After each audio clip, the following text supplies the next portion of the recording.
Middle east में Israel और Hamas के बीच चल रही जंग अब फैलती दिख रही है। इजराइल और हिजबुल्लाह भी अब आमने सामने आ गए हैं। दोनों में एक बड़े युद्ध की आशंका जताई जा रही है। इस बीच हिजबुल्लाह ने कहा है कि उसने कई इजरायली सैन्य ठिकानों को निशाना बनाते हुए एक बड़ा ड्रोन और रॉकेट हमला किया है। हिजबुल्लाह के मुताबिक इजराइल और हमास युद्ध के बाद ये उसका सबसे बड़ा हमला था।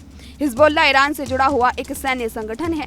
इससे पहले भी हिजबुल्लाह ने इजराइल पर बुधवार को 200 रॉकेट दागे थे। रॉयटर्स की रिपोर्ट के मुताबिक ईरान समर्थित संगठन हिजबुल्लाह ने गुरुवार को इजराइल पर 150 से ज्यादा बड़े आकार के रॉकेट और 30 ड्रोन से हमला किया। दावा है कि उसके रॉकेट और ड्रोन ने इजरायली सेना के 9 ठिकानों को निशाना बनाया है, जिससे इजराइल को भारी नुकसान हुआ है। हिजबुल्लाह ने बुधवार को भी इजराइल पर 250 रॉकेट से हमला किया था।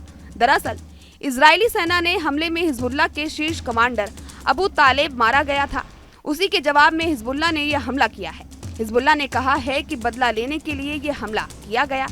अल जजीरा की रिपोर्ट के मुताबिक हिजबुल्लाह ने गोलान हाइट्स समेत 15 इजरायली ठिकानों को निशाना बनाने के लिए 150 रॉकेट और 30 विस्फोट ड्रोन का इस्तेमाल किया। इजरायली मीडिया ने कहा है कि हमले में कम से कम 2 लोग घायल हो गए। हालांकि इजराइल ने भी अपनी तरफ से पूरी ताकत लगा दी है। इजरायली सेना ने कई ड्रोन और रॉकेट को रोक दिया। कुछ ही ब्लास्ट होने के कारण आग लग गई। इजरायली सेना ने एक्स पर ये जानकारी दी। बता दें कि लेबनानी कमांडर मंगलवार देर रात इजरायली हवाई हमले में मारे गए थे। कमांडर की मौत के बाद ही हिजबुल्लाह ने ये एक्शन शुरू किया।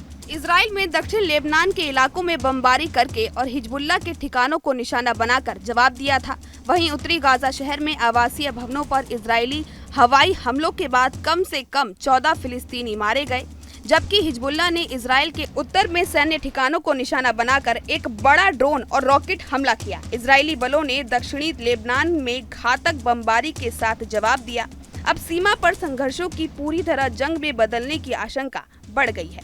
7 अक्टूबर से गाजा पर इजराइल के युद्ध में कम से कम 37,232 लोग मारे गए और 85,037 घायल। हमास के हमलों में इजराइल में मरने वालों की संख्या 1,139 और दर्जनों लोग अभी भी गाजा में बंदी हैं। दरअसल इजराइल ने हमास को खत्म करने की कसम खाई है। 7 अक्टूबर को हमास ने इजराइल पर हमला किया था।